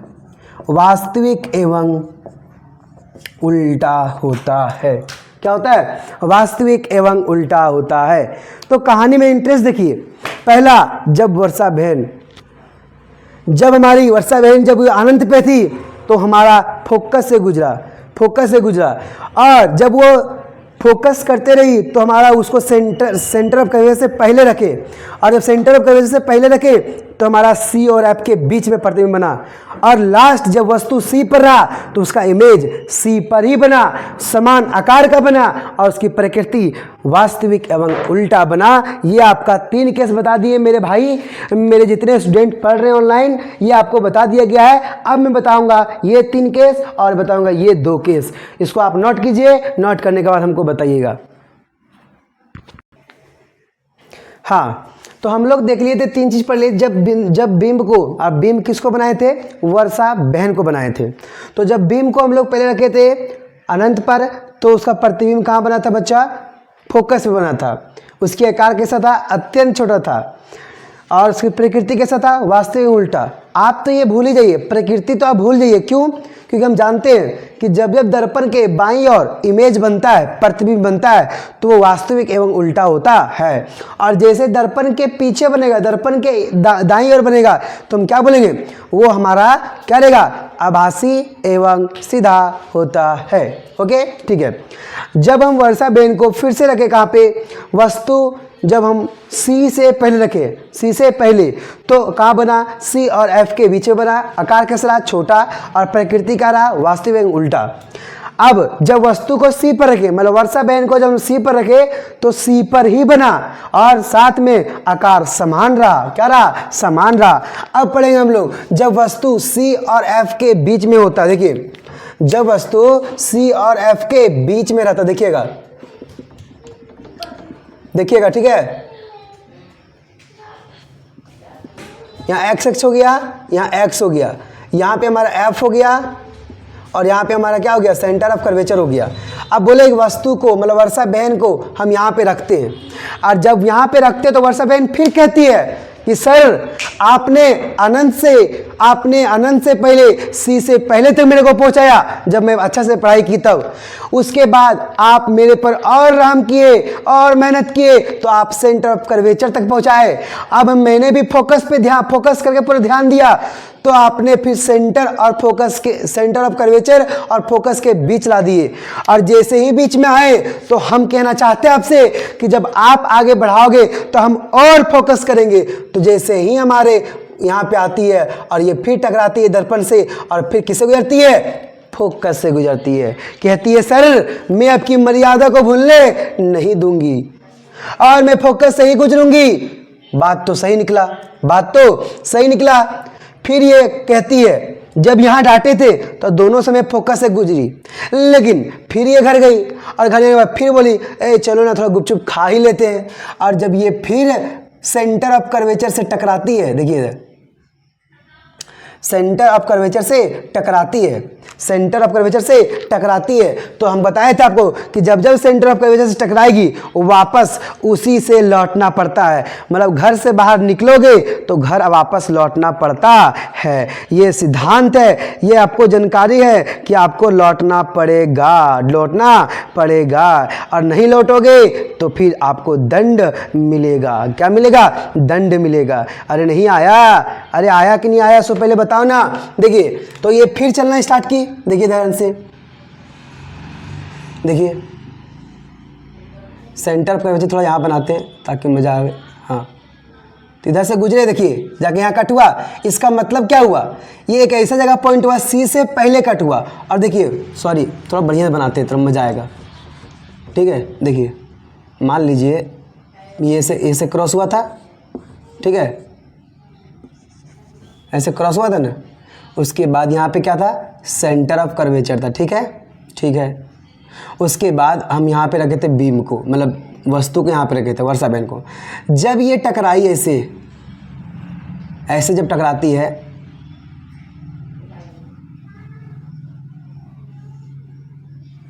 जब ऐसे टकराती है तो देखिए ध्यान से यहाँ के टकराई कि नहीं। इसका मतलब क्या हुआ, सी से पहले इमेज बना, तो बोलेंगे पहला चीज प्रतिबिंब की स्थिति कैसा रहा बाबू, सी से पहले रहा। और दूसरा बात प्रतिबिंब की आकार कैसा रहा, तो बताइए वस्तु इतना बड़ा थी और इमेज देखिए कितना बड़ा बना, बहुत बड़ा, तो लिखेंगे बड़ा। क्या लिखेंगे, बड़ा। और तीसरा फिर प्रकृति क्या होगा, तो आपको पता है प्रकृति क्या होता है बच्चा, जब बनेगा हमारा दर्पण से बाईं ओर तो हमेशा बोलेंगे वास्तविक एवं उल्टा। अरे नहीं आया, बोलिए ना, नहीं आया, वास्तविक एवं उल्टा बन गया, ठीक है। अब देखिए ध्यान से, अब ये वर्षा बहन जो थी वो बोलती है कि सर अभी भी तो हम फोकस पे थे और जैसे ही फोकस से हम गुजरे, देखिए यहाँ से, और जब सेंटर ऑफ कर्वेचर से फिर गुजरे फिर हमको लौटना पड़ गया। बोले ठीक है बहन, अच्छी बात है, तुम अभी फोकस पे हो तो तुमको और आगे बढ़ाते हैं। और आगे बढ़ी और पहुंच गई फोकस पे। कहाँ पहुंची, फोकस पे। जब वस्तु को हम लोग फोकस पे रखे, कहाँ रखे हम लोग, फोकस पे। देखिएगा जब हम लोग वस्तु को फोकस पे रखे, ये हो गया हमारा पोल, ये हमारा हो गया पोल, ये हो गया हमारा फोकस, ये हो गया हमारा सेंटर ऑफ कर्वेचर, ये हो गया एक्स और ये हो गया एक्स डैश। जब वस्तु को फोकस पे रखे तब ये फिर कहती है कि सर आपने तो फोकस और लगा दिया तो मैं फोकस से नहीं हटूंगी। और ये बोलती है कि मैं फोकस से ही गुजरूंगी। मैं कहाँ से गुजरूंगी, फोकस से ही गुजरूंगी। बोले वाह, बहुत सुंदर। और ये फिर सेंटर ऑफ कर्वेचर से पास होती है और फिर टकराती है। ये जाती है लेकिन फिर वापस लौट आती है। लेकिन क्या ये कभी मिल पाएगी, नहीं मिल पाएगी। तो बताइए प्रतिबिंब का स्थिति कैसा रहा मेरे भाई, प्रतिबिंब की स्थिति कैसा रहा, प्रतिबिंब की स्थिति हमारा अत्यंत, मतलब अत्यंत में जाके अनंत, सुनिए अनंत रहा। अन्य अनंत पे जाके मिलेगा कि नहीं मिलेगा पता नहीं है। अनंत पे जाके, फिर प्रतिबिंब की आकार कैसा रहा, अरे बहुत बड़ा, अत्यंत बड़ा, क्या बोलेगा, अत्यंत बड़ा। और थर्ड नंबर, प्रतिबिंब का आकार कैसा रहा, सॉरी प्रकृति, तो बार बता रहे आपको, हम बार बार बता रहे हैं क्या, वास्तविक एवं उल्टा, वास्तविक एवं उल्टा, वास्तविक एवं उल्टा। क्या बोले कि जब जब दर्पण के बाईं ओर प्रतिबिंब बनता है तो हम हमेशा कहते हैं क्या, कि हमेशा जो होता है वो वास्तविक एवं उल्टा होता है। क्लियर। अब ये समझ रहे हो, अनंत से स्टार्ट की मेहनत करना और वो अनंत पैसा कमाने स्टार्ट कर दिया, अनंत पैसा, लाखों करोड़ों अरबों बहुत पैसा कमाई, लेकिन जब हमारा आता है बहुत पैसा हो जाता है तो कोई लालची बन जाता है। क्या बन जाता है, लालची। और देखिएगा, ये सोचिए कि हम फोकस से थोड़ा हट के देखते हैं, फोकस से और आगे जाके देखते हैं, तब क्या होता है, और जैसे ही आगे बढ़ी तैसे इसका क्या हो गया, देहांत हो गया। क्या हो गया, देहांत हो गया। ठीक है, ये हो गया हमारा पोल, ये हो गया हमारा फोकस, ये हो गया सेंटर ऑफ कर्वेचर, ये हो गया मुख्य अक्ष। क्या हो गया, मुख्य अक्ष। अब इसको यहाँ पे, ये यहाँ पे रहना पसंद की और ये फिर बोली कि ठीक है मैं तो यहाँ पे हूँ, लेकिन मैं फोकस को छोड़ूंगी नहीं। बोले बहुत सुंदर, बोले बहुत सुंदर, लेकिन अगर सेंटर ऑफ कर्वेचर से जब पास होती है तो इमेज देखिए कहाँ बना जा करके, इमेज आपका यहाँ बन गया। क्या बन गया, दर्पण के पीछे। और आपको बताएं कि दर्पण के पीछे जब जब बनता है, जब जब दर्पण के पीछे बनता है तो क्या बनता है, आभासी एवं सीधा बनता है, आभासी एवं सीधा बनता है। तो कहने का मतलब हुआ कि प्रतिबिंब, क्या बोलेंगे, प्रतिबिंब का जो हमारा स्थिति था, प्रतिबिंब का जो स्थिति था वो क्या था, वो हमारा क्या रहा, वो रहा हमारा बड़ा। क्या रहा, बड़ा। ठीक है, बड़ा रहा। साथ में आकार कैसा रहा, सॉरी कहाँ बना, दर्पण के पीछे, दर्पण के पीछे, दर्पण के पीछे। अब जब जब दर्पण के पीछे बनेगा तो आकार रहा बड़ा। और प्रकृति कैसे रहा, प्रकृति कैसा रहा बाबू, प्रकृति कैसा रहा, बोलिए ना, प्रकृति कैसा रहा, आभासी एवं सीधा, आभासी एवं सीधा। नहीं आया, ये था आपका 6 कॉन्सेप्ट और ये आपको 6 याद रखना पड़ेगा, तो कहीं ना कहीं जाकर के आप सक्सेस पा सकोगे प्रकाश के परिवर्तन का, प्रकाश का परिवर्तन का। मैंने क्या बताया, अरे मैंने बताया कि हमारे जो अवतल दर्पण द्वारा जो प्रतिबिंब बनता है वो 6 प्रकार के बनते हैं। पहला जो होता है, जब हम बिंब को अनंत पे रखते हैं तो जब अनंत पे रहता है तो उसका जो प्रतिबिंब बनता है वो फोकस पे बनता है, उसका जो आकार होता है वो अत्यंत छोटा होता है, उसकी जो प्रकृति होती है वो वास्तविक उल्टा होता है। अरे प्रकृति तो भूल जाओ, पूछो क्यों, क्योंकि जब जब जानते हैं कि दर्पण के बाईं ओर बनता है जब भी प्रतिबिंब तो वास्तविक उल्टा होता है, और दर्पण के जब पीछे बनेगा, दाईं ओर बनेगा तो आभासी एवं सीधा होता है। जब वस्तु को सी से पहले रखे तो उसका प्रतिबिंब सी और एफ के बीच बना और आकार छोटा रहा। जब वस्तु को सी पर रखे तो सी पर ही प्रतिबिंब बना और समान आकार का बना। अगला, जब वस्तु को सी और एफ के बीच में रखे तो हमारा प्रतिबिंब की स्थिति सी से पहले बना और आकार बड़ा बना। जब वस्तु को एफ पर रखे तो वो अत्यंत अनंत पे जाके मिलेगा और उसका आकार अत्यंत बड़ा होगा। लेकिन जब वस्तु को एफ और पी के बीच रखे तो उसका जो स्थिति था दर्पण के पीछे, दर्पण के दाएं ओर बना तो वो आभासी एवं सीधा बना और उसका जो प्रतिबिंब का आकार था वो बहुत बड़ा बन गया। नहीं आया, यही था हमारा कॉन्सेप्ट अवतल दर्पण का। अब मैं बताऊंगा उत्तल दर्पण द्वारा बना प्रतिबिंब। क्या बताइए, उत्तल दर्पण द्वारा बना प्रतिबिंब। देखिए इसका केस देखिए, पहला केस क्या है मेरे भाई, पहला केस इसको बनाते इस प्रकार हम, देखिए ध्यान से, ये हमारा क्या हो गया पोल, ये हमारा क्या हो गया फोकस, ये क्या हो गया हमारा सेंटर ऑफ कर्वेचर। हम पहला जो रखे ये क्या हो गया हमारा एक्स और ये क्या हो गया एक्स डैश, ये हो गया हमारा मुख्य अक्ष। बोला गया पहला अनंत पे रखे, कहाँ पे रखे हम लोग, अनंत पर। और जानते हैं कि जब अनंत पे रखते हैं, ठीक है, तो जब ये यहाँ से आती है, प्रकाश किरणें जब आती है तो ऐसे टकरा के चल जाती है, ऐसे टकरा के चल जाती है। ये भी इधर से आई, इधर टकरा के चली गई, लेकिन इसकी जो कहीं पे इसका इमेज बना क्या नहीं, लेकिन आभास होता है कहाँ पर, फोकस पर। कहाँ पे होता है, फोकस पर। कहाँ होता है बच्चा, फोकस पे आभास होता है, फोकस पे आभास होता है। तो क्या कहेंगे, अब बताइए, ये दर्पण के दाईं ओर बना इमेज कि दर्पण के बाईं ओर बना, दर्पण के दाईं ओर बना। तो जब जब दाईं ओर बनता है तो हम बोलते हैं उसकी प्रकृति कैसे होती है, होता है आभासी एवं उल्टा। अब बताइए आपको आभास हो रहा है कि नहीं हो रहा है, यहाँ रियल आपको दिखा, लेकिन यहाँ पे आपको वर्चुअल दिख रहा है। क्या दिख रहा है, वर्चुअल। तो बोलिए प्रतिबिंब का स्थिति कैसा बना, प्रतिबिंब का स्थिति कैसा बना, अत्यंत छोटा, अत्यंत छोटा, अत्यंत छोटा, बिंदुकार का। अब बोलिए आकार कैसा रहा, सॉरी स्थिति जो रहा कहाँ बना, एफ पर बना।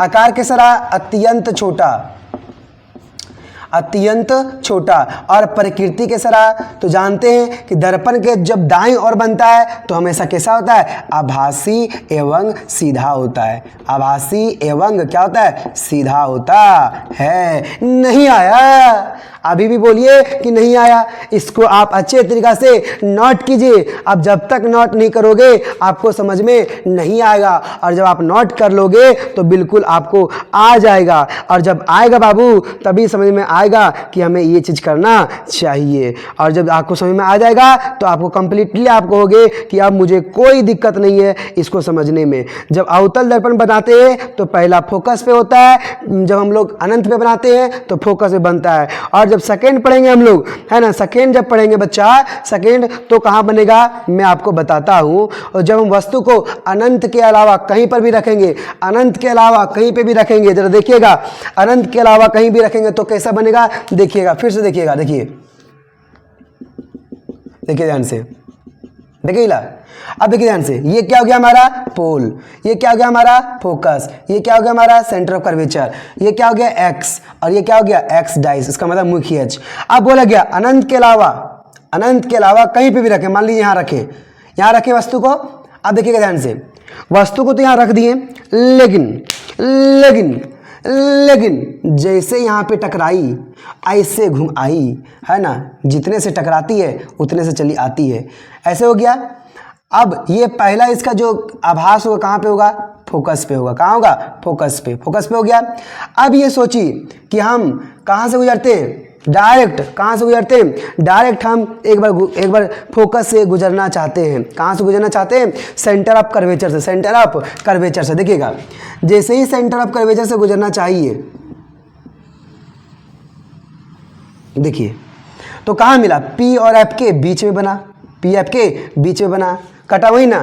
तो हम क्या कहेंगे, जिस तरह आई उसी तरह लौट गई, जिस तरह आई उसी तरह लौट गई। और जब लौट गई तो बताइए प्रतिबिंब का स्थिति कहाँ बना, प्रतिबिंब की स्थिति कहाँ बना, पी तथा एफ के बीच, पी तथा एफ के बीच बना। और बताइए क्या बना, बड़ा कि छोटा, तो हमेशा छोटा। देखिए ये इतना बड़ा था, ये इतनी छोटा, तो प्रतिबिंब की आकार कैसा रहा, छोटा रहा। क्या रहा, छोटा। और तीसरा बात, प्रतिबिंब का प्रकृति क्या रहा, प्रकृति जो रहा वो रहा क्या, आभासी एवं सीधा, आभासी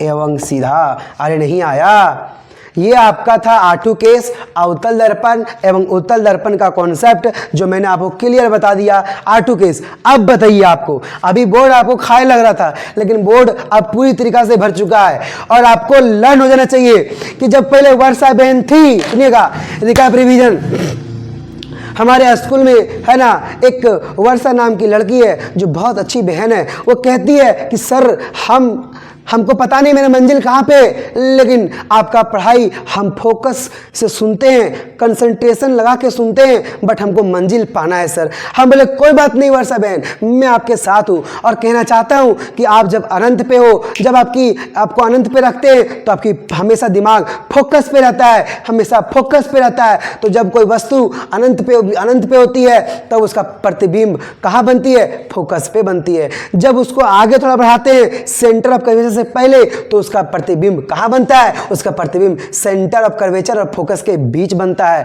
और जब वस्तु को सी से सी पर रखते हैं तो सी पर ही बनता है, समान आकार का बनता है। जब वस्तु को हम कहाँ पे रखते हैं, सी और एफ के बीच में रखते हैं तो हमारा सी से पहले बनता है और बड़ा बनता है। जब वस्तु को एफ पर रखते हैं तो हमारा प्रतिबिंब कहाँ बनता है, अनंत पे जाके बनता है और बहुत बड़ा एवं वास्तविक उल्टा होता है।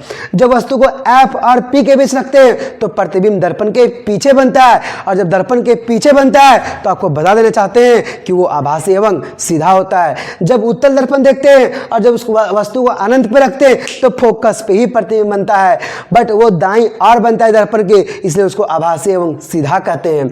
जब वस्तु अनंत के अलावा कहीं पर भी बनता है तो हम कहते हैं कि वो पी तथा एफ के बीच बनता है और वो छोटा होता है और आभासी एवं सीधा होता है। ऑल द बेस्ट है ना फॉर दिस कॉन्सेप्ट। इसको बाय बाय कर दो, इस कॉन्सेप्ट को बाय बाय कर दो और पूरा का पूरा कहानी आपको यहीं बता दी क्लियर।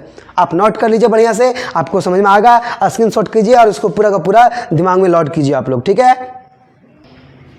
हाँ, तो अब एक क्वेश्चन आता है कि मैं तो सब चीज़ क्लियर कर दिया, अवतल उत्तल। अब ये पढ़ाएंगे, उसके बाद आपका सारा का सारा दर्पण का क्वेश्चन जो हमारे बीच एक्सरसाइज में दिए होते हैं वो सारा का सारा खत्म हो जाएगा। आप आराम से सॉल्व कर सकते हैं और आराम से बना सकते हैं। यहाँ पे देखिए बच्चा, ये दर्पण का कॉन्सेप्ट लास्ट है। इस दर्पण को बताने के बाद इसके बाद लेंस पढ़ाएंगे। ये पूरा का पूरा टॉपिक जो था दर्पण का था। अगला जब वीडियो आएगा आपका वो रहेगा लेंस का, और लेंस एक ही वीडियो में कंप्लीट कर देंगे जिस प्रकार दर्पण में किए, ठीक है। और आपका चैप्टर सेकेंड में ही खत्म हो जाएगा, मतलब सेकेंड वीडियो में ही खत्म हो जाएगा। ओके, चलिए। तो कहता है उत्तल दर्पण का ही उपयोग गाड़ियों में क्यों किया जाता है। मतलब जो पास से जो होता है ना, मतलब जो गेट के अगल बगल दोनों बगल में होते हैं वो उत्तल दर्पण ही क्यों होते हैं, क्योंकि वो आभासी एवं सीधा प्रतिबिंब बनाता है। अभी बताया था आपको, बोर्ड पे बताए थे ना भी कि उत्तल दर्पण हमेशा क्या बनाता है, आभासी एवं सीधा प्रतिबिंब। क्यों, क्योंकि दर्पण के दाईं ओर बनता है, दर्पण के पीछे बनता है, ठीक है। अगला, इसका दृष्टि क्षेत्र क्या होता है, अधिक। बहुत दूर में भी रहेगा ना तो दृष्टि क्षेत्र मतलब उसको पकड़ के अपना खींच के ले आएगा। बहुत दूर में भी रहेगा, बहुत बड़ा रहेगा, उसको छोटा बना देगा। तो इसलिए उत्तल दर्पण का उपयोग करते हैं। ओके, अब आता है दर्पण के चिन्ह परिपाटी। अभी जो कॉन्सेप्ट बताए ना, अब जो ये बताने वाले हैं ये न्यूमेरिकल का पार्ट है। अब ये अगर आप नहीं समझ पाते हो तो न्यूमेरिकल आपसे नहीं बनेगा, और अगर ये समझ जाते हो तो न्यूमेरिकल आपसे बन जाएगा। देखिए ध्यान से, वस्तु को दर्पण के बाईं ओर रखा जाता है। कोई भी वस्तु हो, आपने भी 8 केस पढ़ा। कितना केस पढ़ा, 8 केस पढ़ा अभी। तो बताइए, हम अवतल दर्पण जब पढ़े तो वस्तु को कहाँ पे रखे थे, पहला अनंत पर, दूसरा कहाँ रखे, मान लीजिए सेंटर ऑफ कर्वेचर है, ये फोकस है, ये पोल है। तो बताइए दूसरा कहाँ रखे थे, सी से पहले। फिर बताइए अगला कहाँ रखे, अगला सेंटर ऑफ कर्वेचर पे, अगला कहाँ रखे, सी और एफ के बीच में, अगला कहाँ रखे, फोकस पर, अगला यहाँ रखे थे। और जब उत्तल में पढ़े तो एक यहाँ रखे थे और एक यहाँ कहीं भी रख सकते थे। क्लियर। तो क्या कहें हम, बताइए। वस्तु को दर्पण के बाईं ओर रखा जाता है हमेशा, ठीक है। आगे, वस्तु की दूरी धुर से मापी जाती है। देखिए, ये वस्तु की जो दूरी होती है ना, मान लीजिए उस वस्तु को यहाँ पे रखें सेंटर ऑफ कर्वेचर, और यहाँ फोकस, यहाँ पे पोल। मान लीजिए वस्तु को यहाँ पे रखें हम सेंटर ऑफ कर्वेचर पे, तो इसकी दूरी कहाँ से नापेंगे, इस पोल से नापते हैं, इसे पोल से नापते हैं। क्लियर हो गया। अगर यहाँ से यहाँ की दूरी 20 सेंटीमीटर है तो बोलेंगे कि वस्तु की दूरी कितनी है, 20 सेंटीमीटर है। क्या हम फोकस से नापेंगे, ना बाबा ना, हम नापते कहाँ से, पोल से नापते हैं। अगला, अगर पॉजिटिव होता है, अगर हमारा पॉजिटिव होता है तो अगर प्रतिबिंब पॉजिटिव है तो आभासी एवं सीधा होता है, और अगर प्रतिबिंब नेगेटिव होता है तो बोलते हैं वास्तविक एवं उल्टा। और अगर ऊपर की ओर बनता है प्रतिबिंब तो बोलेंगे पॉजिटिव, और अगर नीचे की ओर बनेगा तो बोलेंगे नेगेटिव। क्या बोलेंगे, नेगेटिव। और जो नेगेटिव बनता है वो वास्तविक एवं उल्टा होता है। अभी आपको मैंने 6 केस बताया, मैंने कितना केस बताया, 6 केस बताया है ना। आपको दिखाते हैं कैसे कैसे दिखाते हैं। उस बोर्ड को लाइए मेरे भाई, थोड़ा सा उस बोर्ड को लाइए। लाइए, आप दिखाते हैं, उस बोर्ड को लाइए, मैं आपको दिखाता हूं कि जो जो ऊपर बनेगा, जिसका इसका प्रतिबिंब ऊपर होगा वो क्या होगा, आभासी एवं सीधा, और जो जो पॉजिटिव होता है, जो जो नेगेटिव, वो वास्तविक एवं उल्टा होता है। आप इस डायग्राम को देखिए, इस डायग्राम को देखिए और देखने का प्रयास कीजिए। आप देखिए इस डायग्राम को, आप सबसे पहला देखिएगा ध्यान से, अगर देखिए नीचे की ओर बना, जैसे नीचे प्रतिबिंब बना, वास्तविक एवं उल्टा। अब देखिए यहाँ क्या लिखल है, अगर नेगेटिव है तो वास्तविक एवं उल्टा, नेगेटिव है तो वास्तविक एवं उल्टा। प्रतिबिंब अगर नेगेटिव है, देखिए जब नीचे की ओर इमेज बनता है तो नेगेटिव प्रतिबिंब होता है, जब ऊपर की ओर बनता है तो बोलते हैं पॉजिटिव, और जो नेगेटिव होता है वो वास्तविक उल्टा। अब मैं प्रूफ करता हूँ, देखिए अब देखिए ध्यान से, अगर नीचे प्रतिबिंब बना तो क्या होगा, वास्तविक उल्टा। देखिए नीचे प्रतिबिंब बना, वास्तविक उल्टा, वास्तविक एवं उल्टा। देख लीजिए आगे, प्रतिबिंब नीचे बना, वास्तविक उल्टा, प्रतिबिंब यहाँ नीचे बना, वास्तविक उल्टा। अब देखिए प्रतिबिंब ऊपर की ओर बना, मतलब पॉजिटिव बना, तो आभासी एवं सीधा। अब देखिए यहाँ पे, यहाँ भी यही वही बना। अब यहाँ देखिए प्रतिबिंब ऊपर की ओर बना, ऊपर की ओर, तो देखिए आभासी एवं सीधा। आप बताइए कोई दिक्कत? नहीं दिक्कत। ये होता है कॉन्सेप्ट कि समझाइए इस प्रकार कि बच्चे को पूरा का पूरा लर्न हो जाए और समझ में आ जाए। तो देखिए ध्यान से, अगर ये हमारा कोई दर्पण है, अगर अवतल दर्पण है और बोला गया कि अगर इसके बाईं ओर इधर अगर बनेगा, इधर बनता है नीचे की ओर तो नेगेटिव होता है, इधर बनेगा तो क्या होगा, नेगेटिव, और उधर बनेगा तो क्या बोलेंगे, पॉजिटिव होता है। नहीं समझ में आया? ये क्लियर हो गया? ये हो गया आपका दर्पण की चिन्ह परिपाटी, दर्पण की चिन्ह परिपाटी। अगर ये आएगा आपको तो आपको समझ में आएगा। अब बताइए, आप खुद सोच के देखिए कि अगर प्रतिबिंब का अगर दिया गया है कि साइज 20 सेंटीमीटर है बट दाईं ओर है, तो आप दाईं ओर बोलेगा तो इसे क्या लीजिएगा, पॉजिटिव लीजिएगा, और अगर बाईं ओर लिख दिया तो क्या लीजिएगा, नेगेटिव लीजिएगा। आगे आगे आता है दर्पण सूत्र। क्या आता है, दर्पण सूत्र। अब दर्पण सूत्र क्या बोलता है, देखिए V इक्वल टू क्या आता है, 1/f इक्वल टू होता है 1/v प्लस 1/u। अब यहाँ पे जो v है वो प्रतिबिंब की दूरी है, u है वस्तु की दूरी है, और f क्या है, फोकस दूरी है। अब आपको फोकस दूरी इतना तो निकालना आएगा, ठीक है, बट अगर सिंपल फॉर्मूला देखिएगा तो क्या होगा, 1/f इक्वल टू, अब इसको एलसीएम लेंगे तो क्या होगा, v इंटू यू, और यहाँ क्या होगा, u प्लस v। अब देखिएगा ध्यान से, क्रॉस मल्टीप्लाई कर दीजिए या फिर इसको अपोजिट कर दीजिए, और जब अपोजिट कीजिएगा तो क्या बदल जाएगा, f is equal to u into b plus u plus b. ये आपका एक सिंपल फॉर्मूला बन गया। अगर u दिया है और v दिया है तो आप फोकस दूरी आराम से निकाल सकते हैं। बहुत बहुत इंपॉर्टेंट है, इसे आप स्टार मार्क कर लीजिएगा और ये भी स्टार मार्क कर लीजिएगा, ठीक है। अब आता है लास्ट, जिसको बोले थे आवर्धन। क्या बोले थे, आवर्धन। इस आवर्धन को समझने के लिए आपको क्या करना पड़ेगा, आपको अच्छे तरीके से माइंड में सेट करना पड़ेगा कि जो इमेज का हाइट होता है और जो ऑब्जेक्ट का हाइट होता है उसका रेशियो ही क्या कहलाता है, मैग्निफिकेशन। अरे आवर्धन क्या बताता है कि इमेज कितना बड़ा बना, कितना छोटा बना, अरे कितना बड़ा बना, कितना छोटा बना, वो हमारा आवर्धन बताता है, मैग्निफिकेशन। कौन बताता है, मैग्निफिकेशन बताता है। क्लियर? तो ये बताता है, ठीक। अब हो गया m इज इक्वल टू क्या लिख सकते हैं, इमेज ऑफ हाइट को क्या बोलते हैं, भी बोल सकते हैं कि नहीं, मतलब माइनस भी, ये साइंस के कहावत में कहा गया है। ओके, उसके रिलेट करके यहाँ से ये बना दिए। हम जानते हैं कि आवर्धन का कोई सूत्र नहीं होता है। अगर आवर्धन प्लस है तो बोलेंगे छोटा बना, अगर आवर्धन नेगेटिव है तो बोलेंगे बड़ा बना। क्या बना, बड़ा बना। और आपको पता है कि जिसका इमेज नीचे की ओर गया था उसका इमेज बड़ा बना था। अभी जो आपको बताया था वही, ये था आपका पूरा का पूरा कहानी, दर्पण के ये कहानी था, है ना, जो हम पूरा का पूरा कहानी बता दिए आप लोगों को। अब आपको बताएंगे हम लेंस के बारे में, वो आएगा लेक्चर नंबर 2 में। लेक्चर नंबर 1 में बताएं आपको हम क्या बताएं, लेक्चर नंबर 1 में बताएं आपको दर्पण के बारे में, समतल दर्पण के बारे में और प्रकाश के बारे में। ये अगर आपको अच्छा लगा होगा मेरे भाई, मेरे दोस्त, मेरे लाल, मेरे सोना, तो प्लीज़ आप इसको लाइक कीजिएगा, शेयर कीजिएगा और दोस्तों तक ये कहिएगा कि इससे आगे क्वेश्चन नहीं आने वाला है बोर्ड में और कहीं नहीं फंसने वाला है। इसका नॉमिकल जो है वो मैं उदाहरण जो दिया है, उदाहरण 9.1 और 9.2 मैं आपको लास्ट में बताऊंगा। ठीक है दोस्तों, all the best for next video. Thank you for watching this video. Welcome to new lecture. Thank you.